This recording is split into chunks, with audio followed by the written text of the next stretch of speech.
How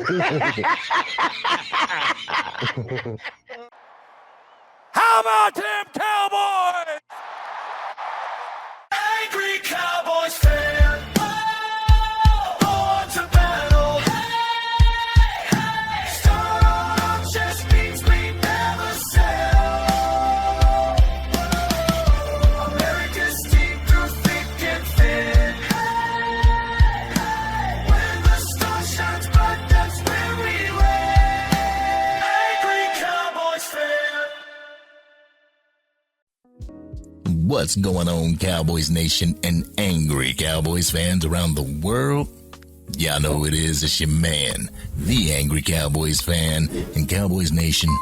I had to take a little bit of time to just contemplate on what the hell happened in Denver with our Dallas Cowboys today. I didn't want to come with an emotional reaction just to put something out there. You know, Cowboys Nation, I really wanted to dive into the philosophy of this loss at Mile High Stadium, as well as thinking of ways to tell the Dallas Cowboys fans once again that it's not our year.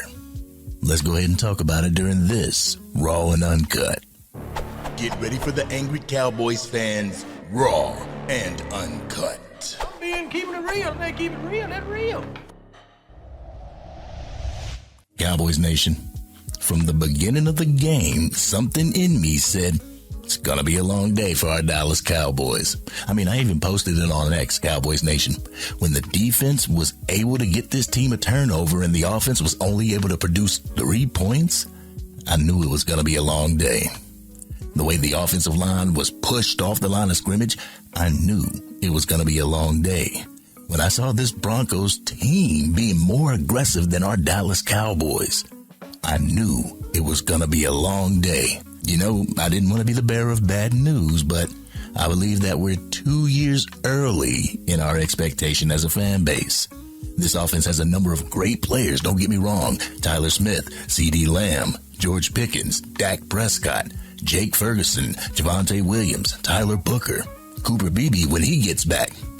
We definitely have an offense that can get some things done, but we're so green, Cowboys Nation. Brian Schottenheimer, he is so green. This is his first year. The defense went into this game playing without Malik Hooker or Donovan Wilson or Trayvon Diggs. No matter what you think of those players, those are 3 players who have been a part of the nucleus of this defense for years. Not only them, but you were missing Wanye Thomas too, your second string safety, Cowboys Nation. This defense was relegated to playing Corey Bellington with Elijah Clark and Marquise Bell at safety. I'm not saying anything about their talent, but if your first string isn't understanding your scheme, how do you expect the second and third string to come in and play better than your first stringers? You can't have that expectation, Cowboys Nation. Let's keep it a buck. This 2025 team needs help on the defensive side of the ball. More help than what Max Crosby, Myles Garrett, Trey Hendrickson, or Jermaine Johnson can bring to you this year. You can use those first-round picks to go and get one player, but that's not going to help your secondary the way you think it will with the communication barriers between the coaches and the players. Not this year, Cowboys Nation.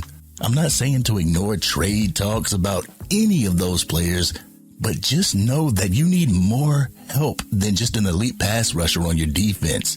You need a cornerback that can actually cover, a linebacker that can actually be a green dot for your defense, a safety that can cover as well as hit, and frankly, another one tech to help Kenny Clark in the middle of that defensive front.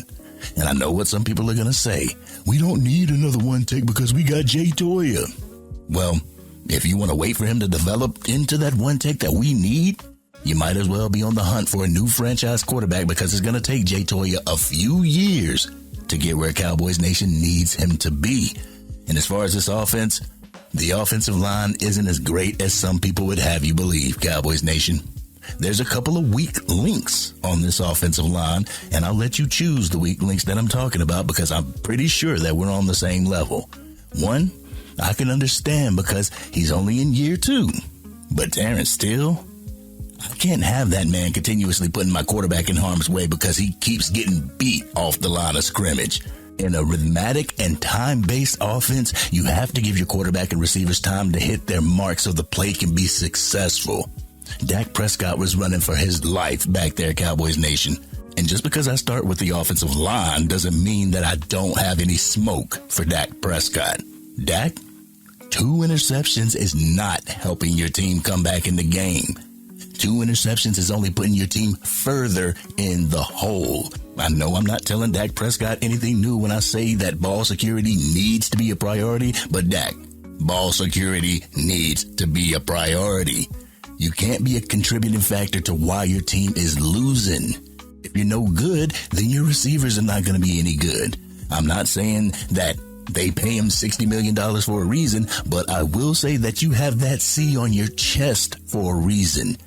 You have to be the calm in this storm we call our Dallas Cowboys team, Dak Prescott. I will say that the expectations are a bit wild when it comes to Cowboys Nation. The expectation of the offense going down the field and scoring on every single drive. The expectation of the defense has got to get a stop on every single possession. The expectation of flawlessness from both sides of the ball. I'm here to tell everyone in Cowboys Nation that is not going to happen.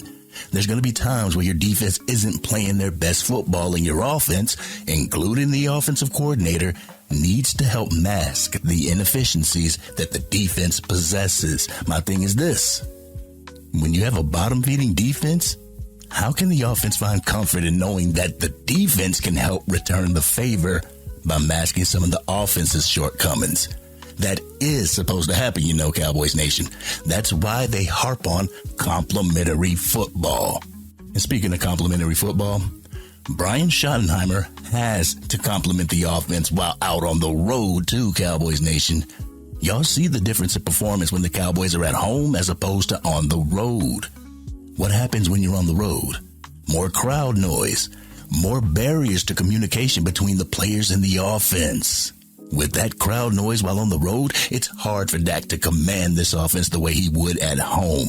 So that means that Brian Schottenheimer is going to have a contingency plan for communication through the noise on the road. Did you see how many times Dak Prescott had to clench his helmet when he was doing like this to hear? He did that a lot during this game, Cowboys Nation. So Brian Schottenheimer has to figure it out in his game planning. This also cuts back on the no-huddle offense and Dak changing the plays at the line of scrimmage while on the road. It truly seems as if Brian Schottenheimer reverts back to the vanilla style of offense with no motion and no creativity while on the road. How many times did we see motion during this game, Cowboys Nation? Your guy Nick said it in a space. We barely saw motion, any orbit motion, any jet sweeps, nothing like that. We didn't see that this game, Cowboys Nation. Wonder why? The entire season, the defense hasn't been able to help this offense out. There's not been a game where the defense has held an opponent to under 20 points this season. Sure, Deron Bland got his pick six, and the defense have got a few 3-and-outs and a few sacks, but it's not been on a consistent basis, Cowboys Nation. It hasn't been to the level that Cowboys Nation expects. Blown coverages, not sealing the edge on run plays. No disengagement from blockers while the running back's running right past you. This defense is the worst that I've ever seen it in the 32 years of me being a fan of this Dallas Cowboys team, and something has got to give. But when you have a lack of talent on one side of the ball, you have to be able to scheme said unit to where those inefficiencies can be masked by your scheme. Whether it's man or zone, the defensive coordinator has to be able to scheme the guys that he has, and if the guys that he has is the problem, they need to cut ties, Cowboys Nation. Not only that, but discipline is not a talent issue. It's a coaching issue. This defense was way too undisciplined to be successful today. That falls on the coaching staff, Cowboys Nation. What is Matt Eberflus doing to hammer it in the head of these players that if they draw a flag, then you're going to get disciplined for it? Whether it's an offsides or a pass interference or a personal foul, this Dallas Cowboys defense needs a kick in the ass. So, where do we go from here, Cowboys Nation? A number of people will try to convince you that it's early in the season, but truly, it's not. We're going into week 9. More than halfway through the season, and Cowboys Nation has to really sit back and have the conversation with themselves. Can our defense turn it around to go on a run? Can our offense bring their show on the road? The offense has to have the talent to make this happen, but everything needs to come together in order for this Dallas Cowboys team to do something this year, if they plan on doing something this year. Man, I get it, Cowboys Nation. We see our Dallas Cowboys putting up 30 and 40 points. As fans, we don't want to waste a great offensive year, and we want to throw everything at the wall to see whatever sticks. But whoever you bring to this team this year is not going to be a contributing factor for the team making the playoffs this year. You bring a dog at edge for this team, you may see an uptick in sacks, but that still doesn't solve your issues in the secondary. It still doesn't help with the blown coverages and the miscommunication, Cowboys Nation. It doesn't help with the issue with discipline on both sides of the ball. People talking about Myles Garrett slamming his helmet on the ground. You bring him to Dallas this year, and you'll see him slamming his helmet on the ground on the Dallas Cowboys side. But Cowboys Nation, as much as you don't want to hear it, welcome to the 4-year plan. This year was not about the Dallas Cowboys making it to the playoffs. I mean, if it happened, great. But it's not expected, at least by the Cowboys front office. This is an evaluation year. A year for the coaches and the players to get acclimated to each other and the scheme that the coaches develop. Does that mean that they're going to go out there and half-ass it or something? No, Cowboys Nation, it doesn't mean that. They're going to go out there and they're going to try to execute to the best of their ability. If it leads to a playoff run, then it's a positive that the team can build on for next year. Also, Jerry and Stephen Jones needs to stop their love affair with individuals who do not affect this team in a positive way, players and coaches alike. If the defense is not turning around with Matt Eberflus, don't waste years of this Dallas Cowboys team and talent on a coach that may be a detriment to the growth of the defense. And I know Jerry Jones thinks about Wade Phillips and has regrets about that, but didn't we have regrets about keeping Jason Garrett for so long? I shouldn't have to say this to the gambler, but he should know when to hold 'em, know when to fold 'em, know when to walk away, and know when to run. After the showing in Denver, it may be time to run from Matt Eberflus. But overall, Cowboys Nation, this was a team loss. A loss by the coaching staff, the players, and the front office alike. From the O-line to Dak Prescott to Brian Schottenheimer to Matt Eberflus and the defense as well as the special teams, this was a loss on everybody. We didn't look like a competent team playing against the Denver Broncos. On Tuesday, it's time for the entire team to go back to the drawing board and figure it out before Week 9 against the Arizona Cardinals. Otherwise, Kyler Murray and company will win another one at AT&T Stadium. This has been your man, the Angry Cowboys fan. Cowboys Nation, what did you think about the showing from our Dallas Cowboys against the Denver Broncos at Mile High Stadium? What do you feel the problem is when it comes to this Dallas Cowboys team? Y'all know how we do. We always talk about it in the comment section. If you're digging this content and want to help the channel reach its current goal of 20,000 subscribers, drop a like on this video, hit that share button, and if you're on your mobile device, please consider hitting that hype button. Doing so helps get this content out to even more Dallas Cowboys fans. And if you are DC for life and you're pissed off at the performance, but you will remain DC for life, hit that subscribe button. Hit the bell to be notified whenever I go live, release a video, podcast episode, film breakdowns, or Madden 26 or College Football 26 gameplay. This Dallas Cowboys team needs to get back on the horse. Figure this shit out and let's get back on the winning side of things during Monday Night Football against the Arizona Cardinals. Myself and Sports Junkie will be in the building for the game, so if you see us, come chop it up with us. We don't bite.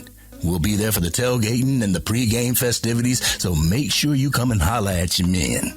And to the Cowboys, this is my first home game. I really need y'all to get the dub for me. I need y'all to get this dub for me. Don't have me travel over thousands of miles just to be disappointed. So whatever you need to do, get it done before time runs out on you on the season. But this has been your man, the Angry Cowboys fan. Sorry, I got company. I got to be quiet because it's 2:15 in the morning. Man, I'm out.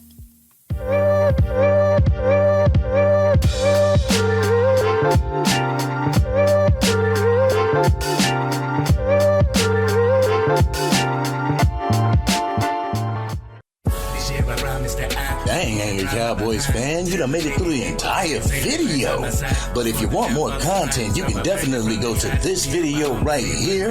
Or if you want the latest episode of the Angry Cowboys Fan Podcast, you can go right here. But whatever you do, like, share, and subscribe to the channel, but remain DC for life.